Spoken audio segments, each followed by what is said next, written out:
कहानी की शुरुआत साइबेरिया के एक कैंप से होती है जहां सैकड़ों जर्मन लोग बंदी बनाए गए थे। हालांकि वहां सुरक्षा के लिए कोई गार्ड्स नहीं थे, फिर भी कोई यहां से भागने की हिम्मत नहीं करता था। असल में अगर कोई भाग भी निकला तो आर्कटिक सर्कल की हड्डियां जमा देने वाली ठंड में कुछ दिनों से ज्यादा जिंदा नहीं रह पाएगा। पर वहां एक सिपाही था जो किसी भी तरह से छूटकर अपनी पत्नी और बेटी के पास लौटना चाहता था। उसका नाम क्लेमेंट फरेल था और एक दिन उसे भागने का मौका मिल ही गया। रात को वह चुपके से कोयले की गाड़ी में चढ़ गया और जब गाड़ी चली वह सितारों से भरे आसमान को देखकर बेहद खुश हुआ। पर अचानक गाड़ी बीच में ही रुक गई। क्लेमेंट ने चुपके से बाहर निकलकर देखा, तभी एक सोवियत सिपाही ने उसे देख लिया और उसे पकड़कर एक सुअर में कैद कर दिया। ऊपर से जोरदार बरसात शुरू हो गई और इसके बावजूद क्लेमेंट पूरे 3 दिन तक बिना खाए पिए वहीं डटा रहा। इसके बाद जेल के वार्डन ने उसे रिहा करते हुए कहा, तुम्हारे साथी तुम्हारा इंतजार कर रहे हैं। आखिरकार जब क्लेमेंट सुरंग में पहुंचा तो उसने देखा कि उसके साथी बहुत गुस्से में थे और वह हाथों में हथियार लिए उसका इंतजार कर रहे थे। असल में क्लेमेंट के भागने की वजह से उन सभी को 3 दिन तक भूखा रखा गया था। अभी अचानक उन्होंने क्लेमेंट पर हमला कर दिया और उसे कुत्तों की तरह पीटा। बुरी तरह जख्मी होने के कारण उसे कैंप के डॉक्टर के पास ले जाया गया और डॉक्टर भी वहां बंदी था। क्लेमेंट की भागने की हिम्मत देखकर काफी प्रभावित हुआ। तब डॉक्टर ने क्लेमेंट से कहा कि आर्कटिक सर्कल से भागना नामुमकिन है। आज तक जिसने भी भागने की कोशिश की वह सभी मारे गए। लेकिन डॉक्टर ने उसे एक राज बताया कि जो लोग यहाँ से भागेंगे नहीं वे भी अंत में मारे जाएंगे। असल में वहाँ मौजूद सारे कैदी रोज लेड नाम की मेटल की खानों में खुदाई करते हैं और लेड धीरे धीरे हवा से उनके शरीर में जा रही है, जिससे आज नहीं तो कल उन सबका मरना तय है। इसलिए डॉक्टर ने उसे सलाह दी कि उसे भागकर अपनी किस्मत आजमानी चाहिए। डॉक्टर ने अपने सारे गर्म कपड़े और जूते निकाले और क्लेमेंट को बताया कि रेलवे लाइंस पर जगह जगह पर खाना छुपा कर रखा गया है। ऊपर से उसने क्लेमेंट को एक बंदूक भी दी। असल में डॉक्टर ने यह सारी तैयारियां खुद भागने के लिए की थी, मगर 1 महीने पहले उसे पता चला कि उसे कैंसर है और अगर वह भाग भी गया तो 1 महीने से ज्यादा जीने वाला नहीं है। खैर,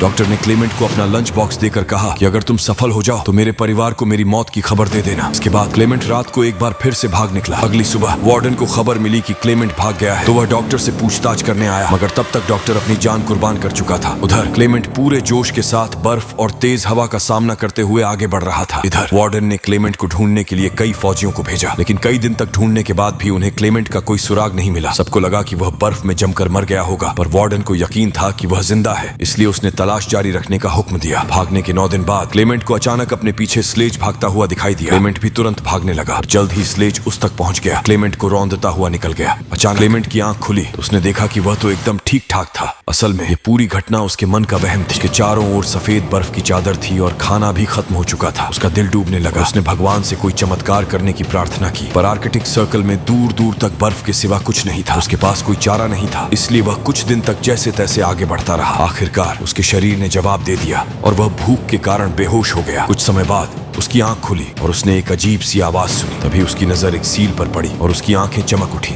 उसने तुरंत अपनी बंदूक निकाली और कांपते हाथों से सील पर गोलियां चला। बदकिस्मती से उसका एक भी निशाना नहीं लगा। सील भागने लगी तो क्लेमेंट उसके पीछे दौड़ा, पर अचानक वह बर्फीले पानी में घुस गया। उसने ज्यादा न सोचते हुए गोली चलाई और आखिरकार सील को मारने में कामयाब रहा। खाना खाने के बाद उसने अपने पैरों पर पट्टियां बांध ली ताकि ठंड से उसे थोड़ी राहत मिले। थोड़े आराम के बाद क्लेमेंट फिर से अपने सफर पर निकल पड़ा। अपने अकेलेपन और इतने लंबे सफर में उसका दिमागी संतुलन बिगड़ सकता था, इसलिए वह लगातार खुद से बातचीत करता रहा। साथ ही वह थोड़ा चलने के बाद कंपास से अपनी दिशा देखता था ताकि वह गुम न हो जाए। इसी तरह कई दिन चलने के बाद उसे बर्फ के बीचों बीच एक पेड़ दिखाई दिया। उसे देखकर क्लेमेंट खुशी से पागल हो गया और भागकर उसने पेड़ को गले लगा लिया। असल में इस पेड़ का मतलब था कि 2 महीने तक लगातार चलने के बाद वह आखिरकार आर्कटिक सर्कल से बाहर आ गया था। दूसरी ओर जेल के वार्डन ने अब भी हार नहीं मानी और 500 किमी के क्षेत्र की तलाशी लेने का हुक्म दिया। उधर पर अचानक वहां बर्फीला तूफान शुरू हो गया। क्लेमेंट जंगल तक पहुंच गया था। यह तूफान इतना भयानक था कि बड़े बड़े पेड़ भी उखड़कर गिर गए थे। जैसे ही क्लेमेंट उठा तो अचानक एक बड़ा सा पेड़ उसके ऊपर गिर पड़ा। खुशकिस्मती से सैम जॉन और मैटन नाम के 2 आदमी जो वहां सोने की खोज में आए थे, उन्होंने क्लेमेंट की जान बचाई और फिर वह तीनों इकट्ठे आगे बढ़ने लगे। धीरे धीरे मौसम ठीक होने लगा और उन तीनों ने जुगाड़ से एक कश्ती बनाकर नदी पार करने का फैसला किया। तीनों ने एक दूसरे को अपने जीवन की कहानियां सुनाई,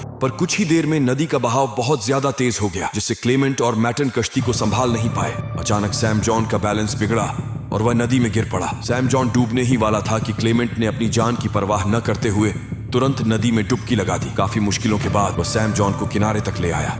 उधर मैटन उन्हें बीच में ही छोड़कर अकेला ही आगे बढ़ गया। जब वह अपनी झोपड़ी में पहुंचा तो उसने सोचा कि सैम जॉन तो नदी में मर ही गया होगा, इसलिए उसने सैम जॉन का सोना और बाकी कीमती चीजें चुरा ली। लेकिन फिर कुछ ही पलों में सैम जॉन और क्लेमेंट भी वहां आ पहुंचे। मैटन के धोखे से सैम जॉन को बहुत गुस्सा आया, इसीलिए उसने गोली चलाकर मैटन की जान ली। इसके बाद सैम जॉन और क्लेमेंट ने अपना सामान बांधा और एक बार फिर से सफर पर निकल पड़े। खैर, जल्द ही सर्दी का मौसम शुरू हो गया और आगे बढ़ना और भी मुश्किल हो गया। तब क्लेमेंट ने सैम जॉन का बैग लेकर उसका बोझ कम करने की कोशिश की, मगर सैम जॉन को लगा कि क्लेमेंट उसका सोना चुराना चाहता है, इसलिए उसने अपने बैग से क्लेमेंट पर हमला कर दिया। इस वजह से क्लेमेंट बेहोश हो गया और जब उसकी आंख खुली तो उसने देखा कि भेड़ियों का एक झुंड दौड़ता हुआ उसकी तरफ आ रहा था। क्लेमेंट लगा और भूखे भेड़िए उसकी पैंट से उसे नीचे खींच रहे थे। बहुत कोशिशों के बाद वो छोटा सा पेड़ ही नीचे गिर गया और अब क्लेमेंट की मौत उसके सामने खड़ी थी। अभी अचानक गोलियों की जोरदार आवाज आई जिसमें सभी भेड़िए मारे गए। असल में इस इलाके के चरवाहों ने क्लेमेंट को बचा लिया था। इसके बाद वह उन्हें लेकर अपने घर गए और क्लेमेंट को सोने के लिए बिस्तर दिया। जैसे ही उसने अपनी आंखें बंद की, उसके दिमाग में पिछले कुछ सालों की घटनाएं घूमने लगी। तक वह जान चुका था कि उसके परिवार का क्या हाल हुआ होगा। असल में उसे भागे हुए कई महीने हो चुके थे, इसलिए अगली सुबह वह उन चरवाहों का शुक्रिया अदा करके वापस जंगल की ओर निकल पड़ा।